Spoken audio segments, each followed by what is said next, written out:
Hello viewers, today we are going to talk about mosques and the objectives for today's lecture are to study the institution of mosque, to pursue the objectives of a mosque, to understand different types of mosque and to analyze the requisites of a mosque. Now let's start with the introduction. Muslim law recognizes various institutions for religious purposes. Some of these important institutions are mosque, khanqah, dargah and imam bara. The dedication of any property to these institutions constitutes a valid waqf. This kind of dedication is considered to be made for the religious purpose in accordance with Islamic policy. Mosque is a place where Muslim community perform the devotions and offer religious prayers. It is different from the other institutions. Dargah means a threshold. Under Muslim law, this term is used to denote a shrine or the tomb of a Muslim saint. Religious prayers are also offered here. Khanqah is an institution where Muslim religious instructions are imparted. The religious head of a khanqah is called Sajjad-e-Nashin and the followers are known as murids. Imam bara is a separate area in a private building set apart for the performance of certain private religious ceremonies. It is particularly established by the members of a Shia sect for the performance of religious ceremonies at Muharram and other religious occasions. It is not a public place of worship like a mosque.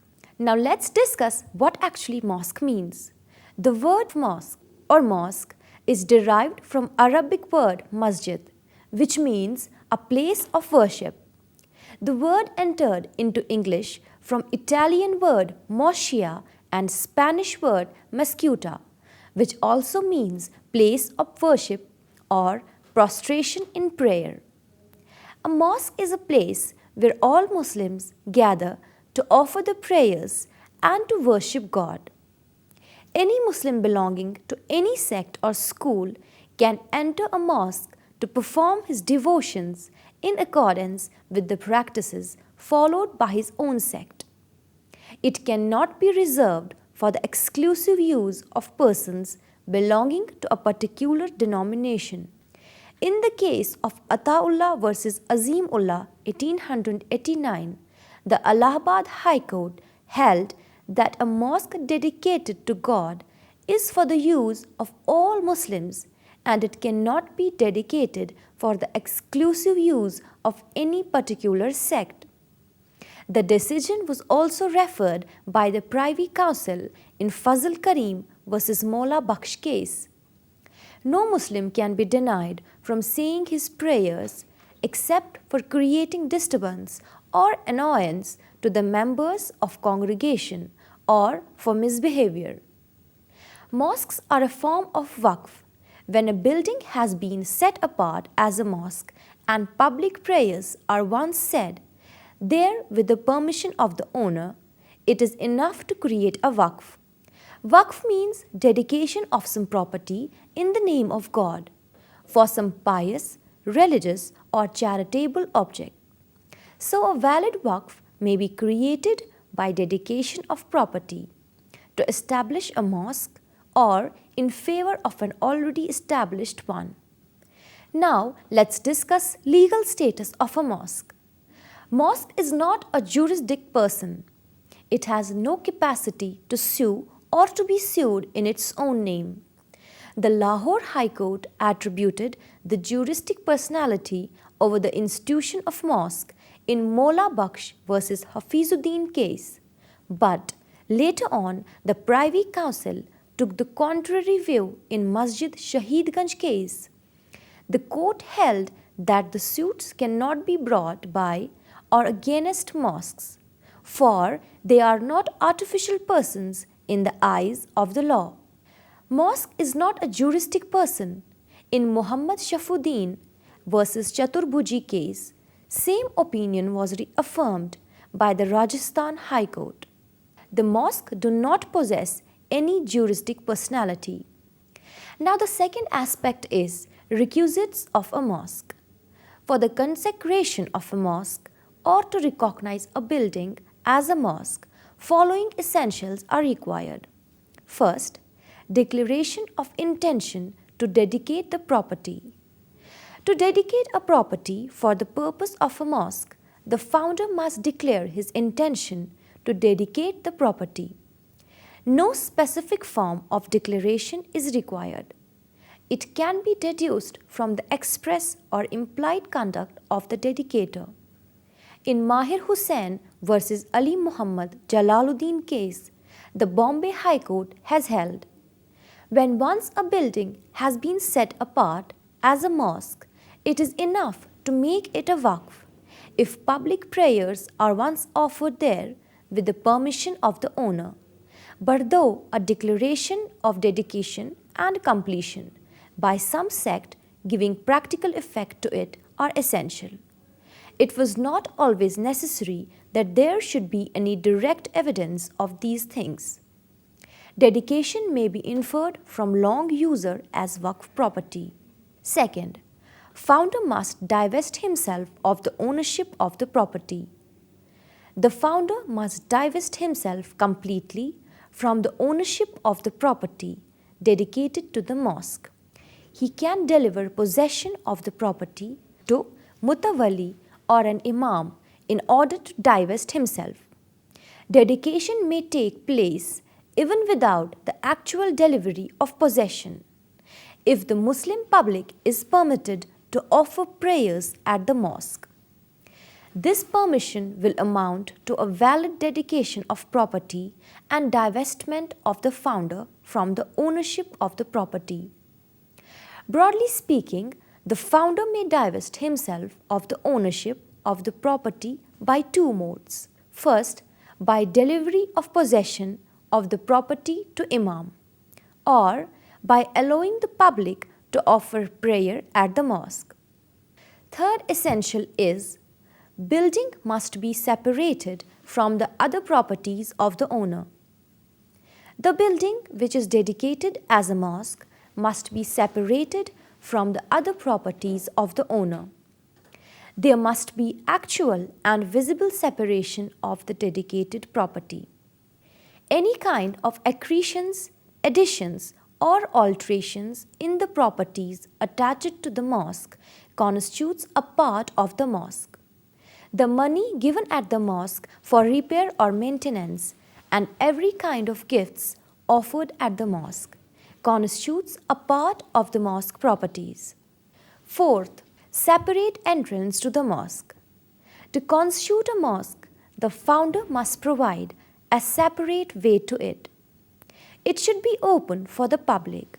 Any member of public belonging to any sect or school of Muslims may go to the mosque to offer prayers. It cannot be reserved for any particular sect of Muslims. Fifth, public prayers must have been performed at the mosque. The dedication of the property to a mosque is complete by a formal declaration accompanied with the permission to the members of public to offer prayers. This essential is also emphasized by the Bombay High Court in Mahir Hussain versus Ali Muhammad Jalaluddin case. The court observed that holding public prayers with the permission of the owner at a building set apart as a mosque is enough to make it a waqf. In Musahib Khan versus Rajkumar Bakshi case, the Awadh court has held as follows. Even if a mosque, that is a building having the appearance of a mosque, is built in a place which is not enclosed, that is not situated in such a man's house, something more than the mere appearance of a mosque are needed before it will become entitled to be treated as a mosque for all time. There must be proof of dedication, of permission, or of user, such as by the saying of prayers in congregational manner. The mere construction of a mosque in a private house does not make it a mosque in the sense of a public place of worship. So, the offering of public prayers at the mosque is an essential requirement. If a mosque is built inside the house only for the use of the family, it does not become a public mosque unless permission is granted for public prayers. Sixth essential is long use of the property as place of worship. When the prayer are regularly offered at a mosque existing from a long time, it will constitute a presumption that dedication for mosque is complete. Now, the long use of the property as a place of worship has converted it into a mosque. Mahir Hussain versus Ali Muhammad Jalaluddin case is related to such kind of dispute. In this case, a tomb of Pir Mushayyak was constructed nearby the mosque as well as the tomb. The dispute was raised by the Mumin sect of Muslims, which claimed that property of the tomb was dedicated by the devotees of the Pir and it is not a part of the mosque. The Bombay High Court held as follows: where for a considerable number of years the public have been offering prayers in a mosque close by a tomb of a Muslim saint, and an annual urs attended by persons belonging to Mumin group of Muslims has been regularly held, it must be presumed that the mosque and the tomb have been duly dedicated and have become waqf by user, and the presumption might fairly be extended to other buildings and land enclosed within a compound wall, which might be regarded as appurtenant to the tomb. Similarly, in Miru versus Ram Gopal case, the Allahabad High Court supported the same view. The court held that where there has been a mosque for a long time and the terms of the original grant of land cannot now be ascertained, there will be a presumption that mosque has become waqf property. Now the property has got converted to a mosque by its long user as a place of worship. Now let's discuss objects of a mosque. The main objects of a mosque are: first, to offer prayers. The main objects to establish a mosque is to provide a place to offer religious prayer. A mosque is dedicated to the whole Muslim community. It cannot be dedicated to the Muslims of any particular group or sect. A member of any denomination can offer his prayers in any manner followed by him, provided his method should not disturb others. To maintain the sanctity of the mosque, he can say his prayers at the back of the congregation. There is no mandate to follow any particular form of congregational prayers practiced at the mosque. Usually offers 5 daily prayers, Friday prayer and optional prayers. Second, teaching the Holy Quran. A mosque also imparts the teaching of Quran. I'tikaf is a practice in which at least one Muslim from the community must participate. To perform i'tikaf, a Muslim is required to stay within the mosque for 10 successive days and spend these days in worship or learning about Islam. The mosque hosts i'tikaf during last 10 days of Ramadan. Third object is appointment of prayer leaders or imam. A prayer leader, that is imam, is appointed in the mosque to lead the congregation during prayers. The imam must be a person of high character and may be appointed in the following manner. In a mosque constructed and maintained by the Islamic government, the imam is appointed by the ruler. And in a private mosque, appointment is made by the members of congregation by means of majority voting. It is not a hereditary right to become an imam because imam must be a person with special qualities and special knowledge of the religious scriptures. If the Imam acts in violation of any Islamic principle, then he can be replaced with another Imam. Fourth, charity. Mosque provides facilities to poor and needy people. It makes arrangement for the help of infirm or disabled persons, anyone facing financial hardship, etc. As per the Islamic principles, the Muslims are required to donate approximately 1/40th of their wealth to charity as zakat. Mosque, being the center of Muslim community, is the place where zakat is given and the persons in need collect it from there. Mosque also collects a special donation before Eid ul-Fitr. This connection is used to help poor Muslims to celebrate the occasion and attend the prayers. Fifth, instructions for concentrated worship. In accordance with Islamic principles, mosques institute a number of rules in order to keep Muslims focused on worship of God. It is supposed to offer prayers with full concentration and respect. Loud talking is prohibited inside the mosque. To disturb a Muslim in prayers or walking in front of such person is considered as disrespectful. The walls of the mosque are simply constructed and have few items over it.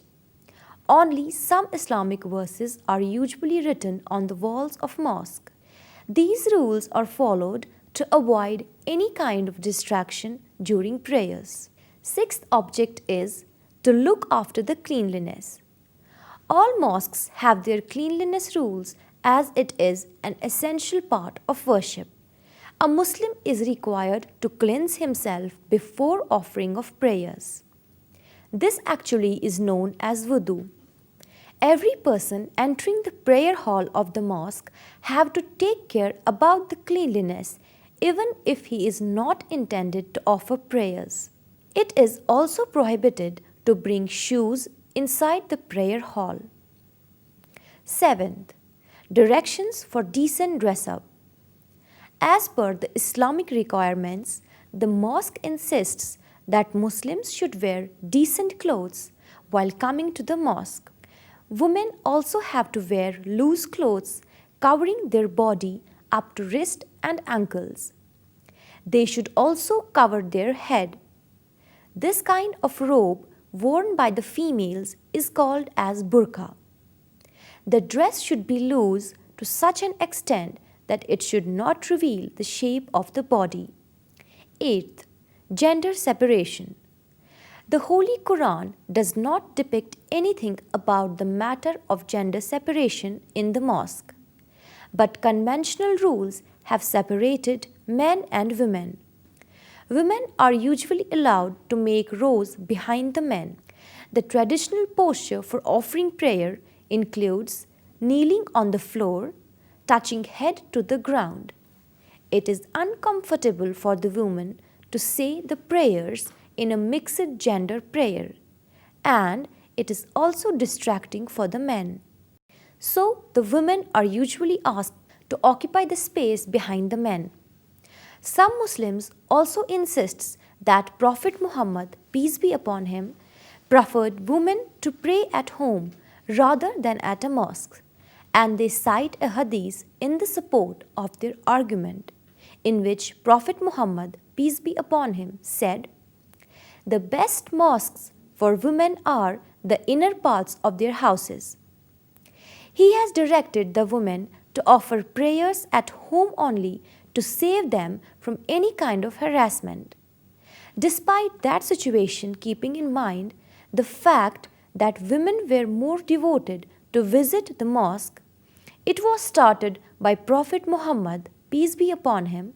He asked the Muslims to allow the women to enter into the mosque. Now, let's talk about the types of mosque. First, public mosque. A mosque where a Muslim of any sect or school or subsect is entitled to perform the prayers as per practices of his own sect is called a public mosque.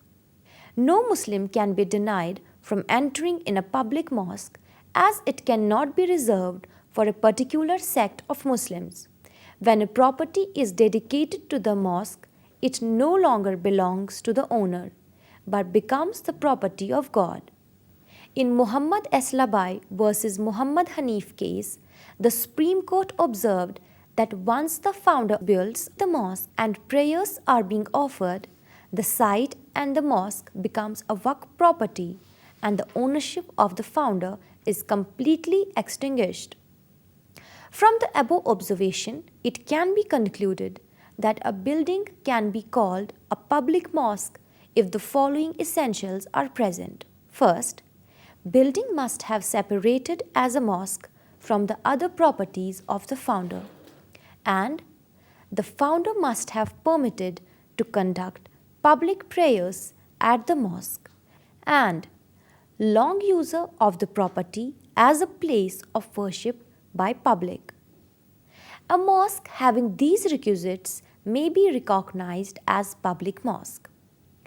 Now, before discussing the second type of mosque, let's first know about the manner of prayer. A public mosque does not belong to any particular sect. Any Muslim is entitled to enter the precincts of the mosque to offer his prayer. He cannot be denied to visit the mosque on the ground that he belongs to a different sect or denomination of Muslims.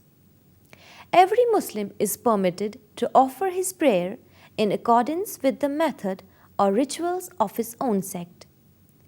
In Muhammad Wasi versus Bachchan Sahib case, the Hanafi Muslims of Mahmudabad, Uttar Pradesh, filed a suit against Shiite Muslims to restrain them from following their own method and ceremonies of prayer in the mosque. The court refused to grant any kind of restraint and held that mosque is dedicated to all the Muslims belonging to any sect or school. They have a right to offer their prayers in any manner recognized by their sects. Mosque cannot be dedicated for the Muslims of any particular sect or subsect. Third, no person can alter the form of congregational prayers usually offered at the mosque. He can follow the manner of prayer followed by his school in accordance with the Islamic principles. Fourth, the object of dedication cannot be changed. The change of beneficiaries is also prohibited. Fifth, if a Muslim is prevented from entering into the mosque, he can claim his right through the court. In a public mosque, nobody can claim that the others should not follow their faith and manner of prayer. Now, second type of mosque, private mosque. A mosque constructed within the house of person, having no outside entrance and where the general public is not allowed, is called as the private mosque. Although the Muslim law does not permit to reserve a mosque particularly for the members of any denomination or sect of Muslims, but it can be for a particular family or certain specific group of persons. In Abdul Baqi versus Chaitanya case, the inmates of the police lines were managing the mosque situated within the compound of police lines. Only those persons were allowed to enter the mosque that could enter the area of police line. The general public is allowed to enter only on some occasions. The Allahabad High Court held that as the mosque is managed by the residents of police line exclusively, the mosque was a private mosque. So that was all for today. Hope you have understood all about mosques. We'll see you soon with a new topic. Till then, take care of yourself. Goodbye.